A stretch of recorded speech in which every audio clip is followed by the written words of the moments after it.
Agora vamos conversar um pouquinho sobre as sondas, os dispositivos que usualmente são usados na CTI neonatal. Então, pensando primeiro nos catéteres, né? A gente vai falar um pouquinho dos catéteres umbilicais, dos catéteres venosos centrais, o tubo endotraqueal e vamos falar também das sondas para alimentação, tá bom? Então, começando. Vamos lembrar da anatomia, né? Já já eu vou mostrar um esqueminha, mas os vasos umbilicais, a gente possui tanto artérias quanto veias. Então, a gente pode, a depender do que a gente quer usar como tratamento, passar um catéter na veia ou na artéria, tá? Então, quando a gente passa um catéter umbilical na via venosa, a gente tem que checar se ele está bem posicionado. E como que a gente checa se ele está bem posicionado? Se a extremidade distal dele está num vaso de alto fluxo. E qual que é o vaso preferencial que a gente vai usar? A veia cava, tá? Então ele não pode ficar...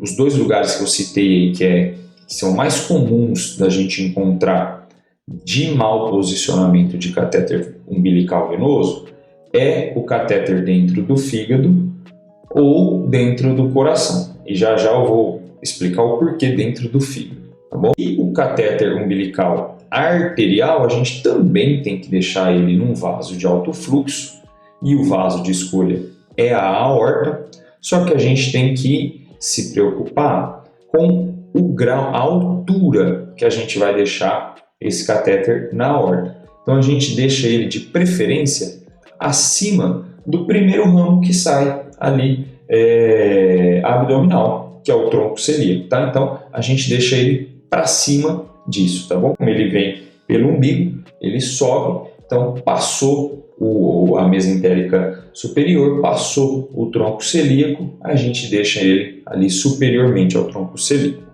Então vamos entender aqui, relembrar, né, como que é a anatomia vascular quando esses vasos umbilicais estão no jogo aí, tá bom? Então, em azul, a veia umbilical e aqui em vermelho, as artérias umbilicais, tá? As artérias umbilicais, elas usualmente se conectam com vasos ilíacos e a veia umbilical, ela se conecta lá com a veia cava inferior através do ducto venoso, tá bom? Então, quando a gente vai passar o catéter, aqui tem um catéter arterial em verdinho, e a gente vai passar. Se você conseguir identificar, às vezes tem sobreposição de muitas estruturas, mas esse catéter, o arterial, usualmente ele faz uma barriguinha para baixo, ele adentra os vasos ilíacos, e aí depois ele sobe e segue seu trajeto ascendente.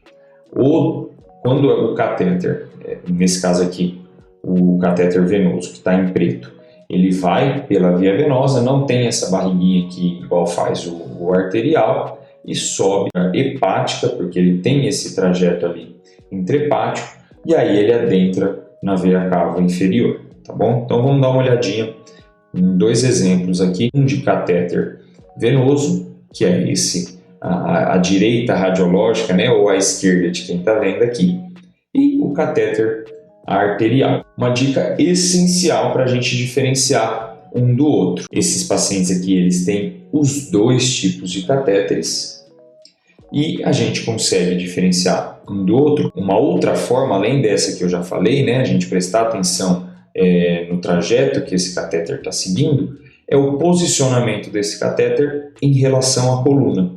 O venoso, como ele cai na veia cava, ele fica à direita da coluna, enquanto que o arterial, como ele está na aorta, ele fica à esquerda da aorta. E tá vendo aqui, ó, como o arterial, a gente coloca ele bem mais para cima mesmo, porque a saída do tronco celíaco está mais ou menos por aqui. Então a gente deixa ele para cima do tronco celíaco, tá bom? E o catéter venoso, a gente não deixa ele no meio do fígado e também não deixa ele lá dentro do coração, tá bom?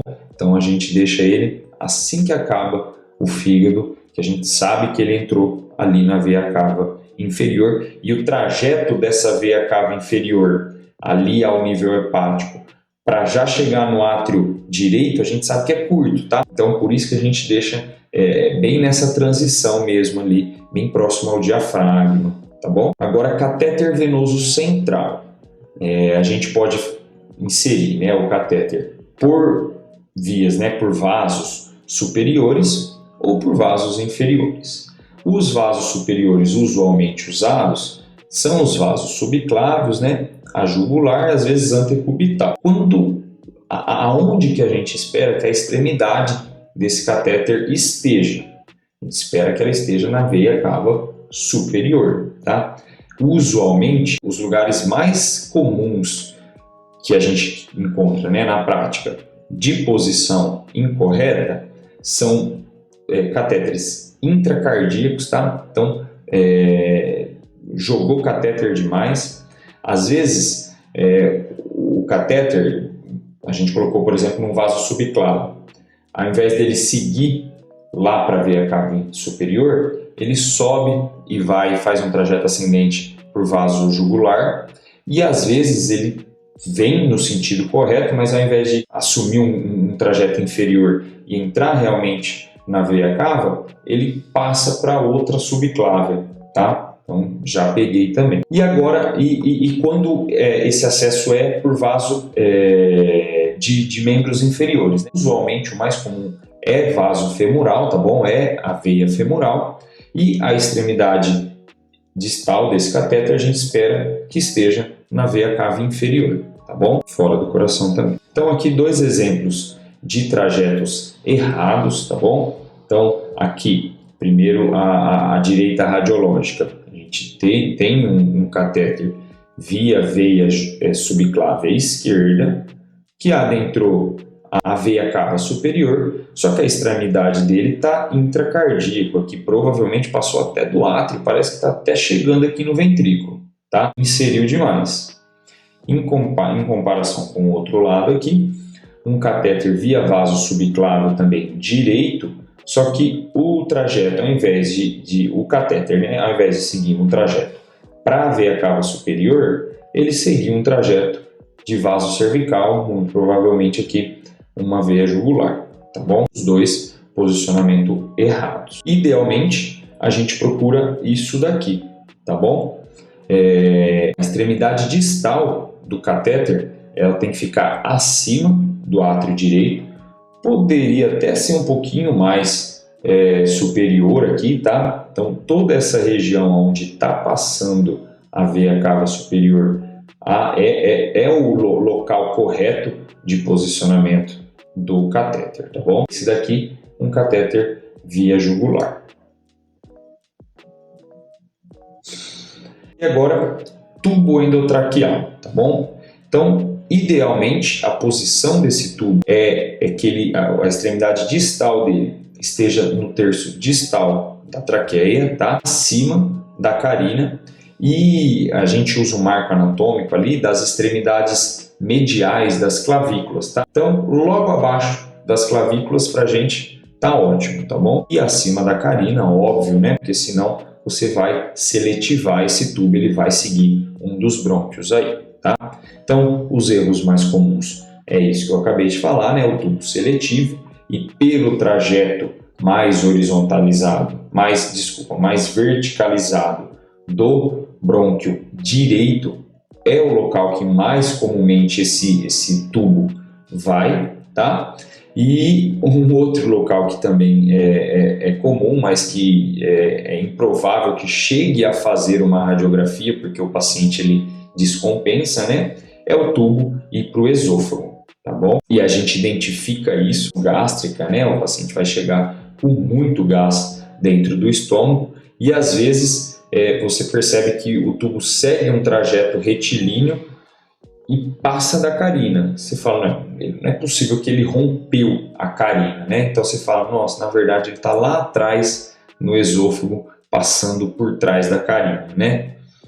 Então esse paciente aqui a gente já viu, né? Lembra? O tórax em sino, as opacidades bilaterais, né, a doença da membrana hialina, a síndrome do desconforto respiratório do neonato, e ele está entubado e a extremidade distal do catéter está bem posicionada, tá vendo? Olha as extremidades mediais das clavículas, logo abaixo dela já está bom, já é um posicionamento bom para a gente identifica a carina, vê que está acima da carina, perfeito, tubo bem posicionado.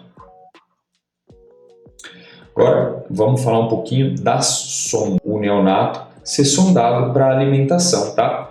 E aí a gente encontra basicamente dois tipos. A sonda nasogástrica, onde a extremidade distal vai estar no estômago, e a sonda jejunal, onde a extremidade distal está preferencialmente na quarta porção do duodeno, tá? E como que a gente vai saber se essa sonda está bem posicionada, se ela chegou até a quarta porção do duodeno, tá? Então eu já vou mostrar uma figura para vocês, mas o catéter ele segue, ele entra para o estômago e aí faz a curvatura do estômago e aí você identifica ele saindo pelo piloro, chegando ali no duodeno, né? Na primeira porção. Então ele sai do hipocôndrio esquerdo do paciente e vai para o hipocôndrio direito do paciente. Ali é a primeira porção duodenal. Para ele chegar até a quarta, ele vai seguir um trajeto verticalizado para baixo, mais caudal, e depois vai cruzar a linha média para o lado esquerdo novamente. Quando ele fizer isso, aí sim ele chegou na quarta porção do duodeno, tá bom? E localização comum de posicionamento errado de sondas digestivas, né? Sonda em via aérea, super grave, tá, pessoal? Tem que identificar se você é enfermeiro ou se você é médico e está checando, tem que correr, não pode liberar dieta. Não é raro a gente pegar pneumonites assim gravíssimas, porque libera dieta e é uma quantidade enorme de conteúdo, né, aspirado por esse paciente, então tem que tomar muito cuidado com isso. E quando a sonda, além de ir para a via aérea, né, quando ela para no esôfago, tá bom? Não progride. Aí você tem que identificar se tem alguma atresia, alguma estenose, algum problema nesse esôfago, tá bom? Então, só olhando aqui de novo o nosso paciente do tórax em cima, ele também está sondado com uma sonda digestiva que a gente conseguiu identificar ela com uma radiografia de tórax aqui.